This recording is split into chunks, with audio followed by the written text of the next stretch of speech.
Good evening, fighters, and welcome to a brand new episode of True North Fighters with your boys, K9 Calamity. This is Wolfpack reporting for duty, And this is Shamaro the Dragon Fox. and we have a little bit of stuff to chat about. Hopefully, this is going to be a little bit shorter. I know we have been saying that for the past few episodes, and it's been the opposite of that. I Um, mean, given that we're just coming off of Evo, I think it's about time we got a bit of a break. Yeah, this is very true. And it's gonna be, some uh lower tier titles, I want to say. I mean, I don't want to put any labels or anything, but there's not gonna be any sort of talk for Street Fighter or Tekken, from what we've gathered, but we still have some interesting information regardless. So we're gonna dive right into that. First off, Bandai Namco did show off quite a bit of stuff over the course of the past week. First and foremost, we got a special premiere trailer for Dragon Ball Sparking Zero, revealing various characters from the Saiyan and Namek sagas that are going to be in the upcoming Sparking Zero video game.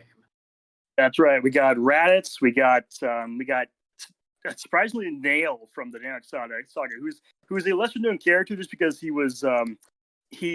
had a very short amount of screen time before he got fused with Piccolo. So I love how they're getting him a little bit of a spotlight too. And of course, we got all the first four forms of Frieza. We've got different members of the Frieza Force. We got the Ginyu Force. We got all those fun callbacks to the first two sagas of Dragon Ball Z. And honestly, as a fan of Dragon Ball Z, I am loving how much attention they're giving the first two sagas of the show. Absolutely crazy. And I mean, as if the roster wasn't already big enough to begin with, now you're bringing in characters from two entire sagas, or two more entire sagas, I should say.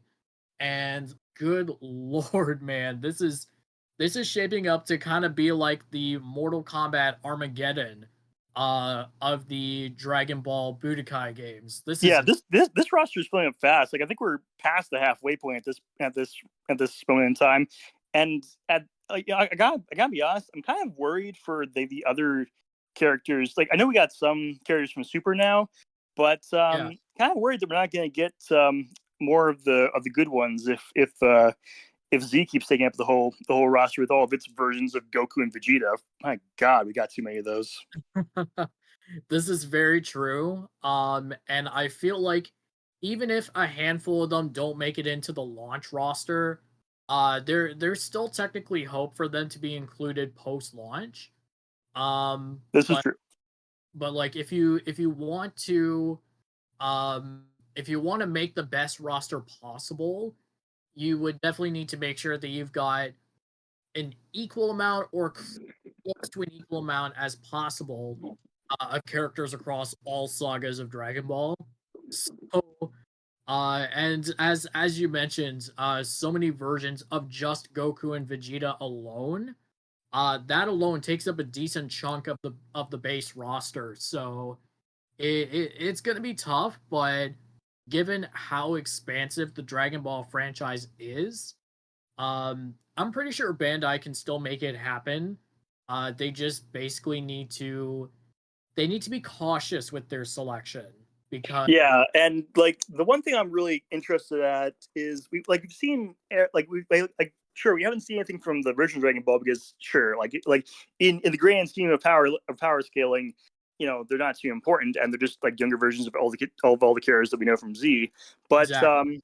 but with all the Z and Super candidates we have coming into the roster, it seems like Dragon Ball GT might be getting left to the wayside here. Like we're not gonna like it doesn't seem like we're gonna get either Kid Goku or any of the Super Saiyan 4 forms. So if they don't end up doing that, I mean, I'll be a little bit disappointed, but then at the same time, I'll be interested to see who they sneak in instead. Yeah, definitely. Definitely a double-edged sword for sure in that regard. So it's definitely going to be interesting to see how Bandai structures the rest of this going forwards as we get closer and closer to launch. Yeah, and it's like because like GT is an interesting little piece of Dragon Ball lore because on the one hand, it kind of got retconned by Super if you really look at the story. And like there were plenty of parts that people did not like about it, but at the same time, there are also some instances, some little uh, spotlights where people do have some fond memories of that little series. So Right. it's kind of just a either or kind of situation with GT. I mean, like it's not really gonna hurt the game if they don't put it in, but I think if they put the right characters in from it, if they were going to, I think it might help elevate things a little bit more because, like as you said, like this is basically like the biggest Budokai Tenkaichi game of all time. So it would be nice to have a little bit of representation from like the kind of for the the the forgotten alternate saga, as it were.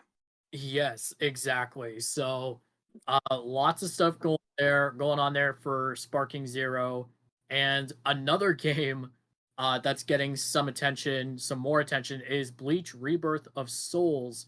Uh, Yes, we got those we new ended up getting character trailers. the first three character trailers for the game, and I'm about them. I mean, they weren't really too much of a surprise. I mean, if you're going off of Bleach lore, I mean, Ichigo's obviously somebody you got to have in because he's the main character. Yeah, Rukia was kind of like his first partner in the series, so that is kind of a also a no brainer. And then you got the other guy. I keep forgetting his name. The Quincy guy, who is basically like the archer of the group. He's also kind of like Ichigo's first rival. So also kind of necessary if you're going to do a Bleach game. I mean, like these are kind of all no brainers. But I will say though, from what I have seen in the character trailers, um, they do look good. They do seem like they're pretty series accurate. Yep, they look really good to me, and like the play style as well looks really good. Again, like this is coming from somebody who's basically on the outside looking in. Since I pretty much know next to nothing about Bleach, but the way that Bandai has managed to present these three, like they've done a really good job with it, and I'm hoping that they stay consistent in that regard, especially considering that again, this game is in the early stages of development, and as we've mentioned over the past few weeks now, um, in regards to Rebirth of Souls, we want to make sure that it does much better than Jujutsu Kaisen Curse Clash, because Yeah, like we do not like the last thing the Bandai needs at this point is a Curse Clash repeat. yeah, and I know we've been repeating it over and over the past few weeks, but it's like we can't understate it enough. We can't stress this enough. Like they need this to do well if they're going to bring back some of their some of their reputation. Exactly, because I mean, yes, they have a lot of different IPs, but it's like obviously Bandai wants to expand and continue to put out new stuff. They don't want to be relegated to um being the company that makes Tekken, right? Like Yeah, and like in they don't want terms to be of known like for just one thing. anime fighters, like next to Arc System Works, they kind of are like the foremost producers of anime fighting games.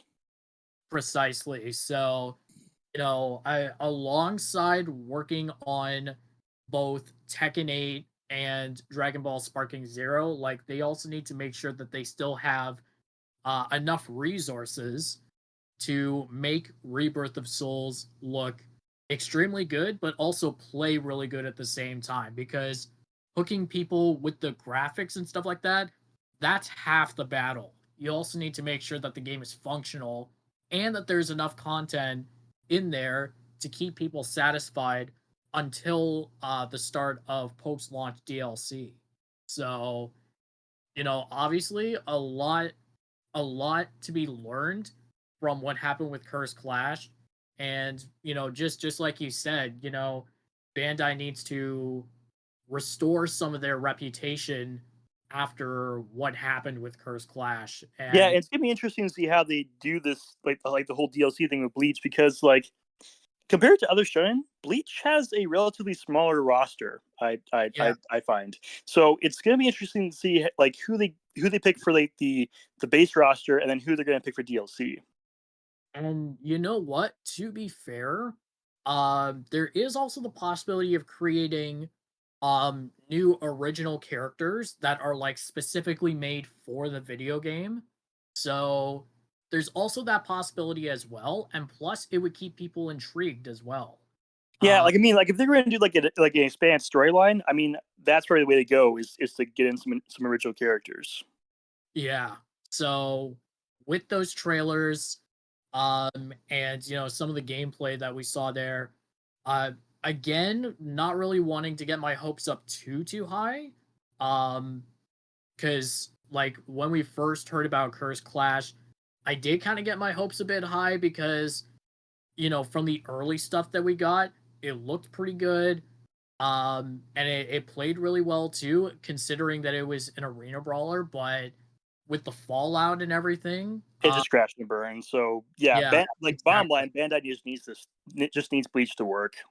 Yeah, pretty much. So, like, we just need to make sure that they don't exhaust all their resources on Sparking Zero and Tekken 8, pretty much. Yeah, and you know that those are going to be taking up a lot of their attention because Sparking Zero it hasn't even come out yet. We already have a lineup of a couple of DLC unlocks set up, and Exactly. and then like it's a huge game as we said, and it's going to take up a lot of their a lot of their resources to keep that game running, especially post launch. We have to deal with all like the bugs that show up that you missed in development, and That then too.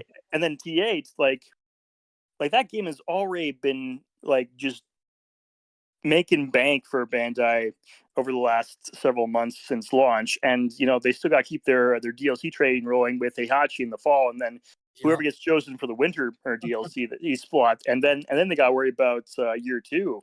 So That's right. Year so two. so yeah, so Bandai it's got its eggs spread out in a lot of baskets, so they got to be careful that they don't spread themselves too thin that they kind of neglect Bleach.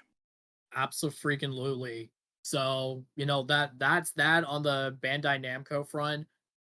Switching over to Mortal Kombat 1, the Chaos Reigns DLC is now officially available to pre-order. And NetherRealm has done this in an interesting way. There is the expansion, and then there's the bundle for Chaos Reigns. So for those who aren't in the know about it, the expansion will feature Combat Pack 2 and the story DLC. So just those two. The bundle will have the base game and Combat Pack 1 in addition to the story DLC and the second Combat Pack. However, it is raising a lot of eyebrows and for the wrong reasons, and that comes down to the pricing. So, looking at this in Canadian dollars, the expansion is going for $65.99 before tax, um, which kind of makes sense. But then you also have the bundle, which is going for $79.99 before tax, and that's a bit of a shocker to me. Yeah, because like 79.99 is usually like the base amount for like just a single base game, Precisely. like no DLC included. So the fact that they're putting this whole bundle together for just the price of a typical game is just amazing to me.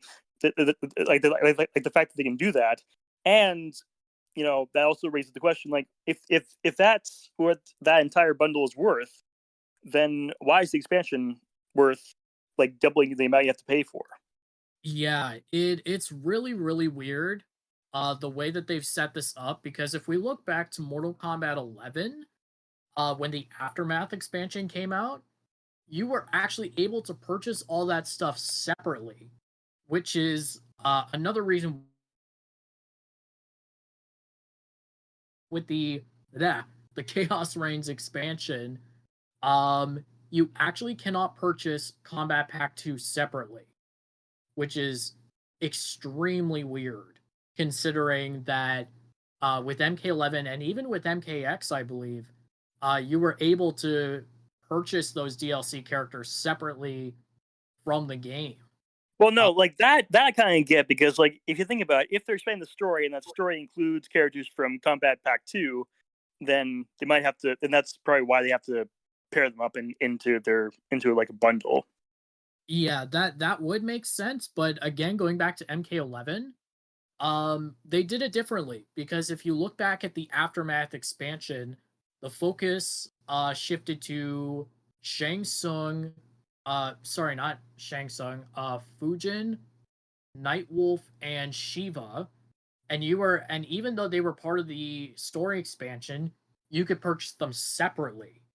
Oh, However, yeah. So with Combat Pack 2 for MK1, we know that Cyrax, Sector, and Noob Saibot are all going to be part of the story, but you can't purchase them separately. There's no way to do that.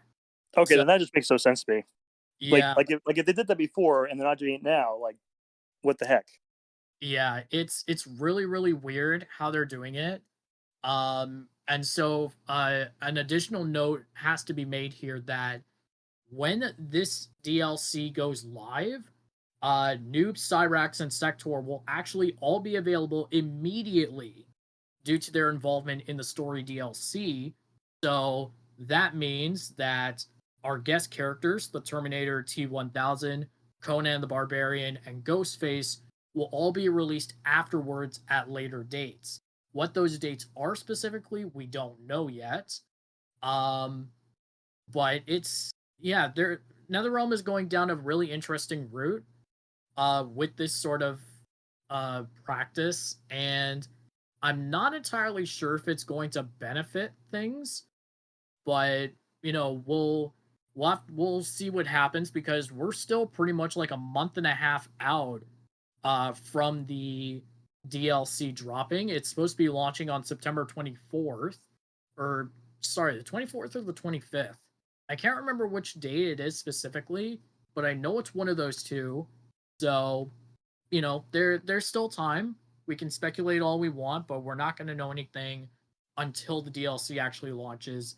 And as a side note, Ed Boon did a couple of interviews recently, and he shed a little bit of light on on a few different questions that were brought up in said interviews. One of them was versions of Cyrax and Sector exist, and Ed pretty much chalked it up to simply keeping the content fresh because you know I understand like if it's not broke, don't fix it.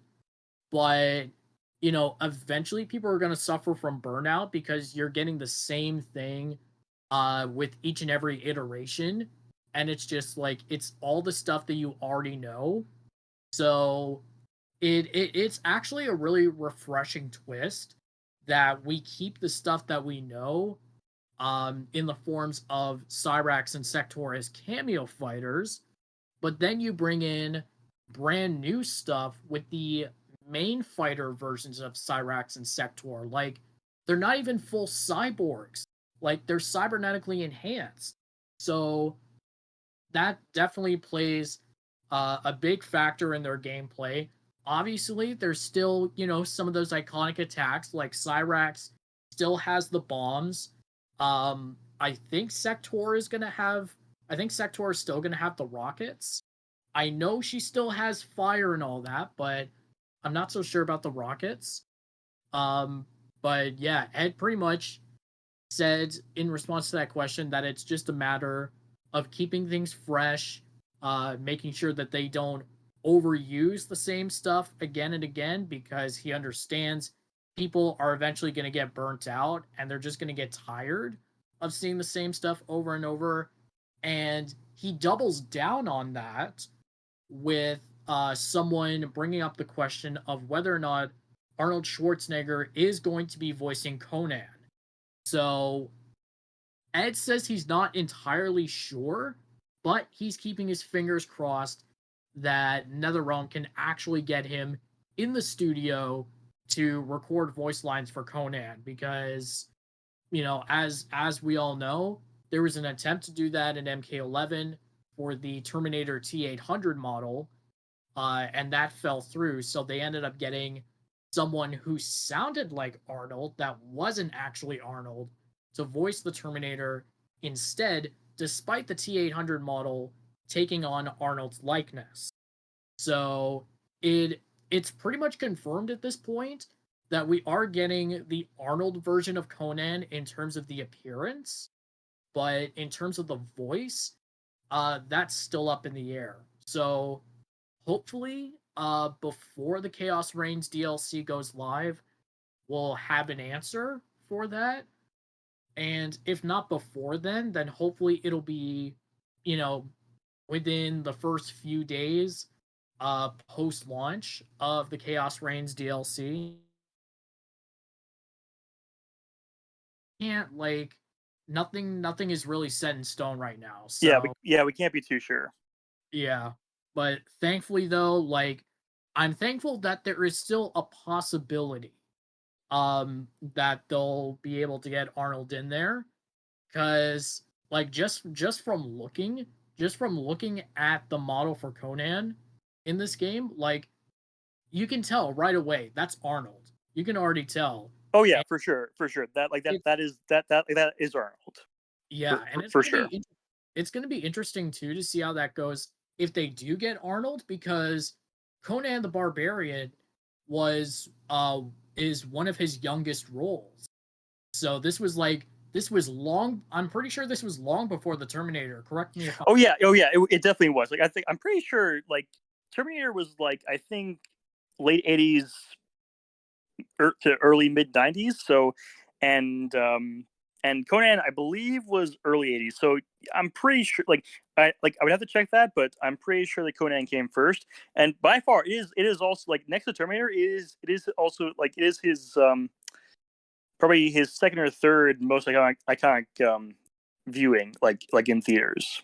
There you go. Maybe next to maybe also tying with Dutch from Predator Oh as like a yes, close tie for second place. I can agree with that. So yeah, it'll definitely be interesting to see how that goes if they do manage to get Arnold. Because I mean, you know very well that I was pretty upset they couldn't get him for MK11 to voice the Terminator, but yeah, you know, it's gonna be interesting to see where that goes. Yeah, we'll see, Wolf. Like at this point, like I'm thinking, like if they couldn't get him for Terminator, I'm not too confident he's going to get into for Conan myself. And like especially considering like when was the last time he actually acted for anything? Like I think the last thing I saw him in was that show Fubar on Netflix like Yes, that's 7 years right. ago. So Yeah, you know, like that was probably like what two like a year or two ago, I think. give or take, yeah, maybe even It was three. definitely Like recent. yeah, so like his acting spotlights are drying up by the years. So and he is getting pretty up there in years. So Sure. I'm not, honestly like personally I'm not confident in him getting like getting into Conan and voice acting, but you never know. Like he could come back for like one final hurrah like for the nostalgia. So we'll Yeah, keep that in. I will say though I am also with you on the whole Cyrex Sector gender swap thing because like I mean, like if you look at at the recent Amazon Prime or Amazon Video release of the new Batman Cape show, like they did a gender swap for Penguin, and that's I thought that right. worked. Yes. And I thought that worked geniusly. Like I didn't know that I needed a gender swap Penguin that was basically like a mafia mama, but it surprisingly worked well. So Honestly, I can get behind it, man. yeah, so I am very optimistic for the gender swaps of the cyborgs. Definitely. And I guess one last thing before we move on from MK1 is a lot of people are not too happy about the redesign that Noob Saibot got. A lot of people are not happy about it. I think it's got to do with two particular things I'm noticing. First and foremost is like the cowl on his outfit. Like it doesn't work. It feels like it feels like the reimagining of the ultimate MK3 skins, but worse in a way, because like if you look at the headpiece, you'll see like the pointed parts of it on the top that kind of look a little bit like ears or something like that. I've never really been too big of a fan of that one. I still love the skins in general. Um, but it just like the headpiece for his outfit, it just looks really really weird.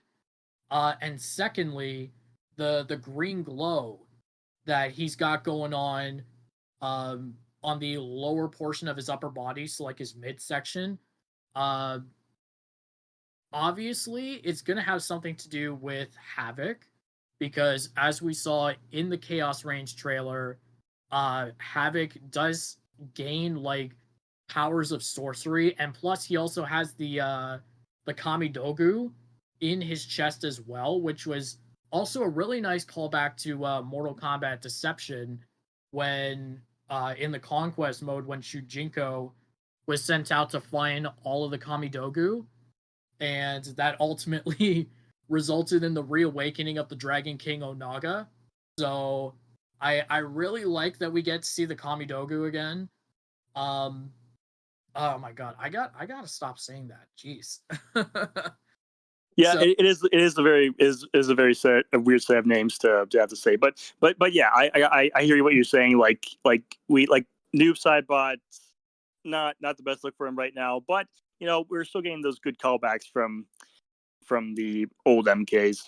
yeah, exactly. And plus, like with Mortal Kombat, like it's nostalgia heaven. Like there are so many references and callbacks throughout like all forms of media, whether it be the TV shows, the comics, the movies. So I'm really happy that they're continuing to do that. So I just kind of figured I would throw that in there because it is a talking point, and people have actually gone the extra mile to actually go ahead and start doing redesigns of their own to fix the way Noob Saibot looks. Um, so it's going to be very interesting. Or I need to stop using that word so much because I've probably used it at least a dozen times now in this episode. It would be really cool to see if we end up getting any sort of throwback outfits for Noob Saibot. Obviously, we've gotten some throwback looks for Quan Chi and Ermac. They did Deadly Alliance for Quan Chi, and they did Ultimate MK3 for Ermac. So it's going to be neat to see if they decide to do the same thing for Noob Saibot. But yeah, that's pretty much all we got on MK1 for right now. Moving on to Guilty Gear Strive. Yes, to strive, and with the new advent This is gonna be of good. of the team of three experimental mode they have going on, which you know what I think, like personally, I think that this is just the next evolution of strive because, I mean, like we seem to be seeing a lot more tag team fighters nowadays, like especially Yes. like I mean you had like you had the oldies like Skull Ghost Wing, they kind of introduced it. You had Tekken Tag Team 2.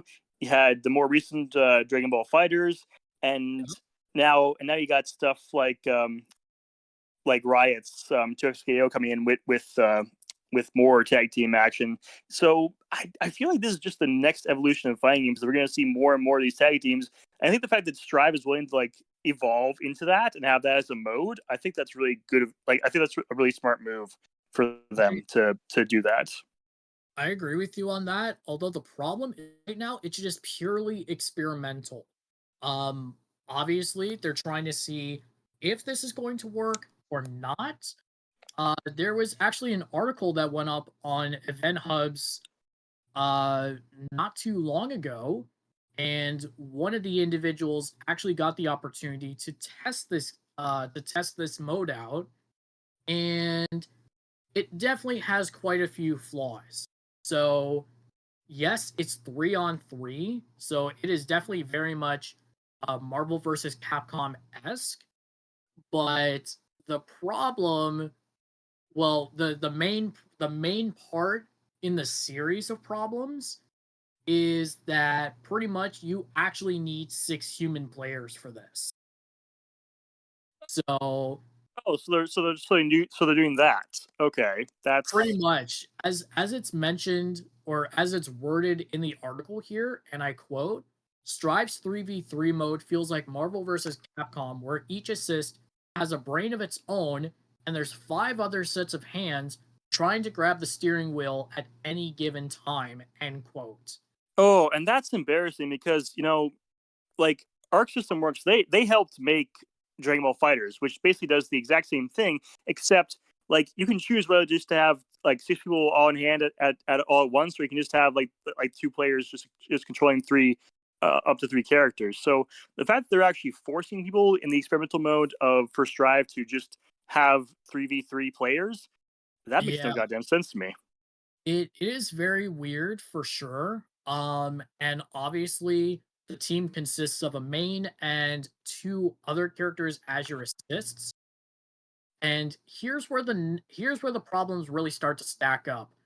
When you're not playing as the active character, you're not just thrown right into battle as you would be in, say, Tekken Tag Team Tournament or Marvel vs. Capcom. Apparently, both players need to agree to a handshake in order to tag out. Oh, that is so stupid. Yeah, Like we all know that in fighting games, a split decision can be the deciding factor between victory or defeat. So the fact that you actually have to spend like a second to like confirm a handshake, like to tag in and tag out, that's gonna be very detrimental to people. yep. And to take another quote from that same article, um, it says here that each player can only be the main once per round, with the added benefit that both the characters tagging in and out remain on the field together for around 5 seconds.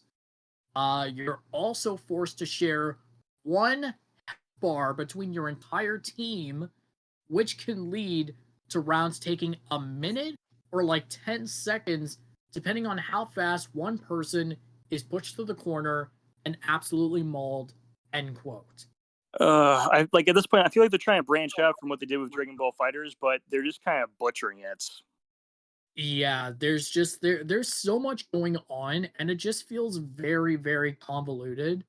Um, I do enjoy the fact that they're experimenting with, tag team battles and stuff like that, but I feel like there are at least half a dozen different ways, better ways that they could have gone about this.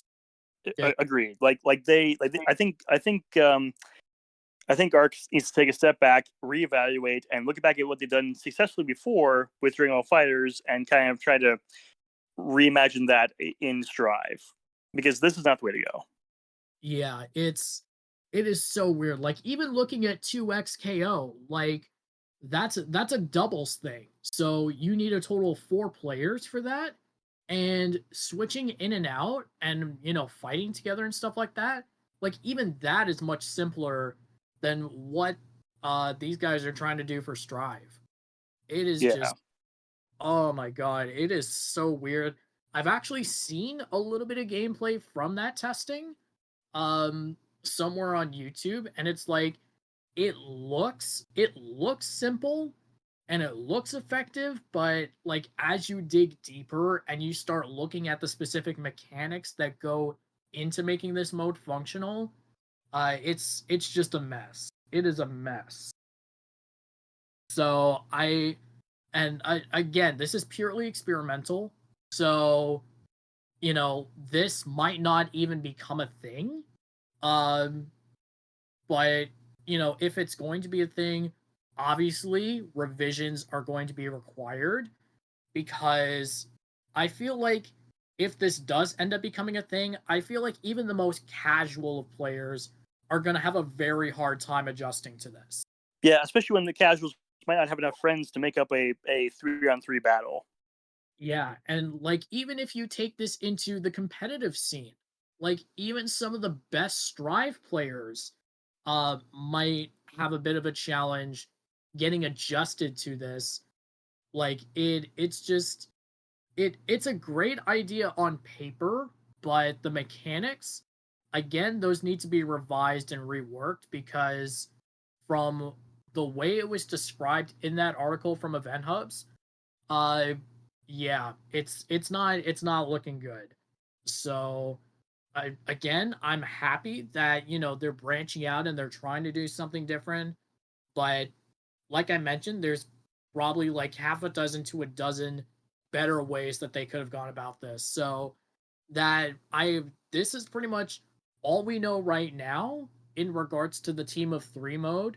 Uh Not entirely sure when we're gonna get more information on the progress of this experiment, but we'll see what happens. And so with that, we can now finally transition into something that has been lacking for the past several episodes, and that is the indie spotlight. And we've got ourselves a really good one here. So, Shamaro, you actually found this one and showed it to Pharaoh and myself, and this game looks incredible. So, let's talk about it. Rainbow Core Hypernova. Yeah, this is an interesting like little hidden gem, the Here Wolf. Like honestly, like I didn't know this thing existed until I like was like just scrolling through YouTube and found a video on like 3 or 4 obscure fighting games, and this was one of the 3 or 4 that I found in that video. And we will also get through more of those games in that same video in later episodes. But for right now, um, Rainbow Core or Hypernova, or just Rainbow for short, is definitely it's definitely a game that focuses more on the archetypes and just the overall gameplay aside, like instead of like going for a whole like big story mode, like other indies like Skullgirls or Iron Knight did. but Mhm. um but I will say, like, based on the gameplay that I saw, like, I haven't played this yet myself because one, it's PC only, damn it, Yeah. and two, like, just I'm honestly not sure if this one, I have mixed feelings about this one because on the surface it looks amazing. Like it's got It simple graphics, yes, but it definitely looks like a lot of fun. It's just some of the mechanics I don't. It doesn't feel like that they were all cooked in the oven for long enough. Like I yeah. feel like this game could have been like really good if it had a little more development time. But like that's not a bad thing necessarily. Like looking back at like old AAA games, like there were plenty of games that had like serious bugs, and some things weren't as viable, and like there was a clear meta. So this could just be a harkening back to those days, and those days were still fun. So you know, nothing nothing really has been Yeah. lost. It's going to be a different appeal for this game. Yeah, I definitely agree on that. I again, the visuals absolutely amazing. Although I do have to add that it does get a little tough on the eyes a little bit. At least for me anyways. I'm not sure about anybody else, if anyone else has heard about this game and has played it, but like for me, I think it's just the fact that there is so much brightness added to the colors. And I mean, like that's never really a bad thing, because you want the game to look appealing visually, They right? just look very saturated and intense. Yeah, I kind of get Yeah. what you mean. Like I think this is a game that has to be enjoyed in like little spurts. Yeah, exactly. I feel like if you play for maybe, I don't know, like 15-20 minutes, at best, I feel like that'd be all right. But for me personally, I would not feel comfortable going on like even like an hour of playing this game, just because of the intensity of the saturation and everything. Which is fine because this isn't the kind of game that you would get into like tournament levels of play where you have to actually like put into practice for it. Like it's not going to reach that level anytime soon. So that's fine. Like it's not made for like serious play. It's just made for fun. Yeah, exactly. And like that's honestly, that's really my only gripe about it for now. I haven't gotten into playing it yet, although this week I do intend on getting into it. So, and also it's free to play, so bingo, big plus right there.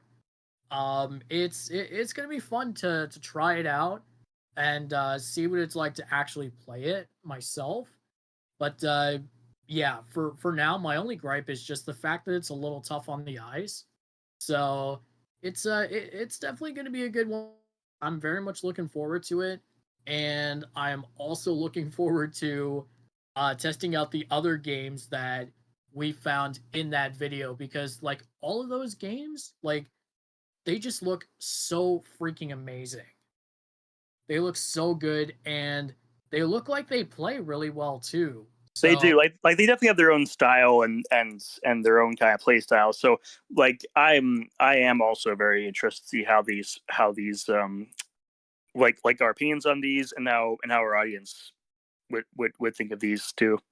yeah, and plus they're all unique in their own ways, which is something that we all need because we can't be living in a world where every game essentially follows the same formula. You got to have some variety to it to, keep the content fresh and to keep drawing in new players. So the fact that there are games out there such as Rainbow Core Hypernova that exist and that showcase unique twists and takes on the fighting game genre, it is really fantastic and it shows just how far along this genre has come since like the early to mid 80s when the genre was just starting up when we didn't even really know what to call the genre. So yeah, it's going to be fun to try this game out. And again, for anyone who is like me and has issues with adjusting to bright lights and stuff like that, I strongly highly encourage you guys not to play these kinds of games for extended periods of time. Please do not. Your health is not worth the risk. So feel free to enjoy it, but just in moderation. Just keep it to short little stints. Don't jeopardize your health in any sort of way because that's the last thing we want to do, right? Yeah, like play set a goal for yourself each time you play this game. Like just play for like three matches, and then just call it a day. Yeah, exactly. But there you have it, Rainbow Core Hypernova, free to play. Unfortunately, PC only. But for those who are on PC, feel free to download it on Steam and yeah, knock yourselves out in moderation. Though I can't state that enough. Uh, Yes.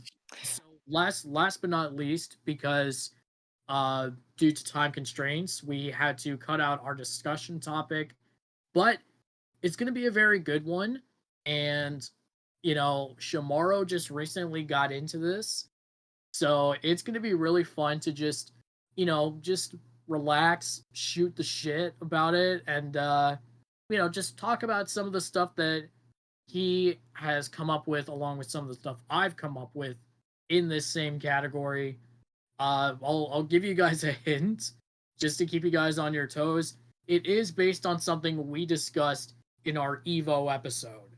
So, just a little something to keep you guys on your toes and guessing while you guys wait for the next episode to come out, i.e., this episode. So, with that, we're going to dive into our dream rosters due to time constraints. We still have some time, but we don't want to go overboard. So, that's how we're going to do this. And we actually found ourselves with an R-rated theme, or an M-rated theme, so to speak, mature audiences only. And so, Shamaro, what you came up with was actually inspired by what I came up with, which I is mean, given what you gave up, like given what your choice was, it was pretty easy because you chose the boys. You chose the boys. yeah, So I I chose the mean, boys, and in turn, he chooses Invincible. I mean, like when you think about like the M-rate superhero genre, like they are kind of rebel shows, so it kind of just made sense. That they are. So for you, in regards to a dream roster based on Invincible, what how do you see this coming together? I mean, it's interesting because like if you go back to like the very first episode of Invincible in season one, I mean, like you had this whole like Justice League style, like Avengers style group of like world defenders or whatever they were called. I'm sorry, Invincible fans, for butchering their name. I have not watched the show that deeply, so I've forgotten. Um, but basically, they had their own like defenders of Earth who did get slaughtered by Omni Man. Although I will say that they were all pretty cool in their own right. So I think I would definitely have at least a couple of them, like a couple of the more noteworthy ones, um, on the main roster, just because like they have good power sets, and you know what, it's tough to like throw good power sets away. Um, Obviously, Omni Man, Invincible, Adam Eve. I would probably even put Monster Girl on there because she's a cool character. And I'm blanking on all the other characters that I have not seen for ages. But yeah, like there's a lot to work with here, and especially like since they've already got like two seasons of Invincible out now, you know they've got enough story to work with to make this kind of like a Mortal Kombat style game. So I would definitely be down if they decide to make an Invincible fighting game. Absolutely. And I mean, we've already seen the possibilities of how that could work because Mortal Kombat 1, we ended up getting Omni Man. So, already we already have a taste of what that could possibly look like. And the same goes for the boys. Like, I mean, we have Homelander, so Yes, that's right. Homelander also in there. Gotta brush up on him a little bit. But yeah, it would definitely be really cool to see an invincible fighting game. What type of fighter would you want this to be? If you had full creative control over this, if you were the one developing it, what style of fighting game would you want it to be like? I feel like given the power set we're working with, like we've got like we have a character who can actually just like clone herself and use the clones as like cannon fodder. So I feel like with all these power sets and just like the grandeur that we see these fights go with, um, I think this is gonna have to be like a Budokai Tenkaichi style 3D fighting game. Okay, okay. Like I feel like that's See. just the natural way to go with a game like with a series like Invincible. Yeah, I could definitely see it, especially considering the intensity of some of the fight scenes in the show. Like I can absolutely see it. Yeah, like just take the Budokai games, put in the Invincible characters, and then just put an MK filter over top, and and then and There then, you and then, go. and then you basically have the perfect game for this franchise. Exactly. So like I definitely feel like that would be really really cool. Especially considering the fact that there's enough that you could work with for Invincible to make it unique so that it still feels similar to Mortal Kombat, but it's not like a direct ripoff of Mortal Kombat Yeah, because like you go back to the 90s and like when Mortal Kombat first came out, like it was just that intense and that gripping that literally developers went out of their ways to come out with what they believe to be the Mortal Kombat killer or like the next Mortal Kombat. And a lot of those flopped. A lot of those flopped big time. Like games like Tattoo Assassins, um, let's see what else. Time Killers, a whole lot of stuff. And actually, a lot of the games that I'm thinking of, these were all mentioned in a series of videos that Matt McMuscles does on YouTube called "The Worst Fighting Game," where he literally goes through all the shitty fighting games that exist and tries to determine which one is the absolute worst of the worst. I highly recommend guys check out the worst fighting game videos done by Matt McMuscles. He covers everything from Expect No Mercy to Criticom. Good lord, Criticom is a shitty game. Uh, Tattoo Assassins, as I mentioned earlier. Time Killers, I believe, was done as well. Shaq Fu was one of the games. Def Jam, Fight for New York. Just a Well, whole bunch of shitty fighting games. a lot of contenders there for worst fighting game. But Yeah. anyway, moving on from moving on from Invincible. So tell me, what made you go with the boys? Um, well, to be honest with you, I literally just started getting into watching The Boys, and it's unfortunate that now season 5 is going to be the final season. Good lord, we're already into season 5 already. Yeah, this show has been going on for like probably since what, 2019? I I feel like that's 2019? I feel like that's right. But then you also got to consider they also have at least one or two spin-off shows as well. Um, yes, that's right. Gen V. That was their spin-off. So I haven't gotten to that one That yet. was one of their spin-offs. So I think there's actually like one other like animated like miniseries that got put in. Huh. Maybe there is. I'll have to double check. But yeah, I finally started getting into it, and I gotta admit, it definitely does live up to the hype for sure. Lots of brutality, lots of controversial stuff, lots of sensuality as well, which, you know, like that fits with the mature Mortal Kombat style aesthetic. Because I mean, you know, you want to make a good fighting game, you got to have at least some of those in there. So, and like on top of that, like just from the main series alone, it has a pretty decent cast. So obviously, you know, Homelander, Butcher, Sister Sage, The Deep, and one of my personal favorites, Firecracker, which is really, really weird because she's homophobic and transphobic, which just because I like her, and I want to clear this up right now, just because I like her does not make me a homophobe or transphobe. I do not stand for any of those whatsoever. Yeah, like we can like it, Against think villain, I think a good villain for example, but like we can like them for being bad and until assholes. Like so, you know, same thing here. Like you can like this character for what they are, and you know it doesn't matter if you don't agree with their morals. Like it's like you just like them because they are good at being the character that they are.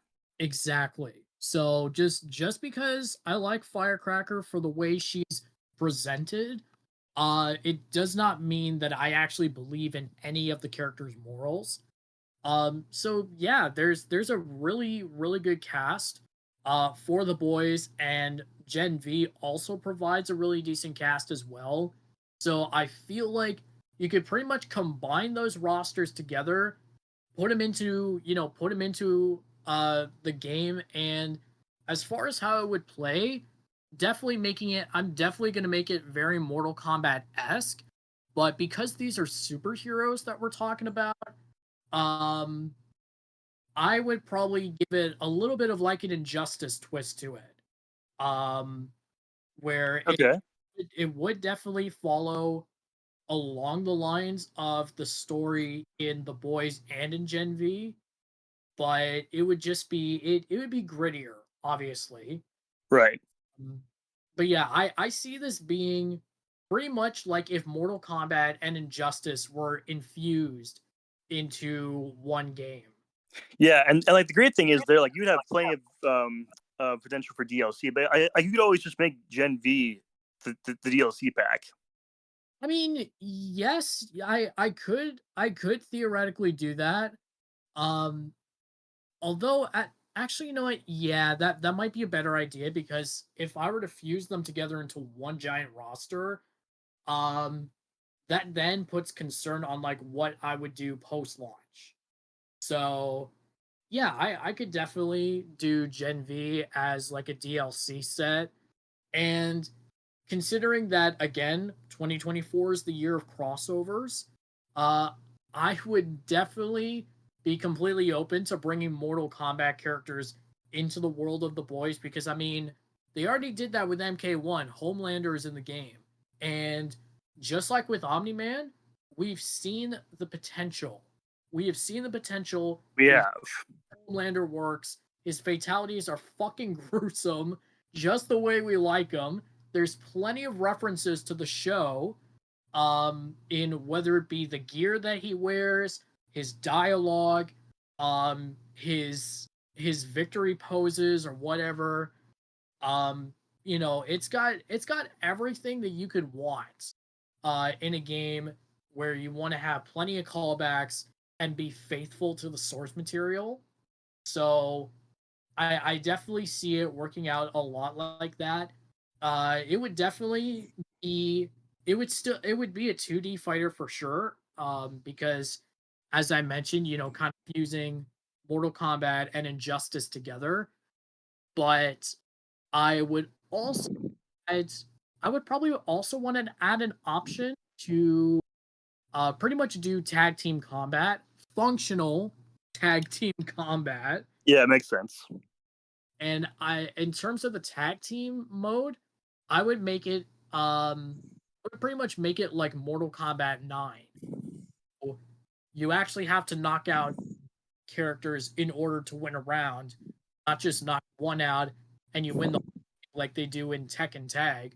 Yeah, you know what? That actually makes a lot of thematic sense, because like in other superhero media, like everyone's kind of on a team one way or the other, and the whole idea is to kind of work together. But in Justice, the boys might be working together, but the heroes themselves, they are kind of all one people shows. So Yeah.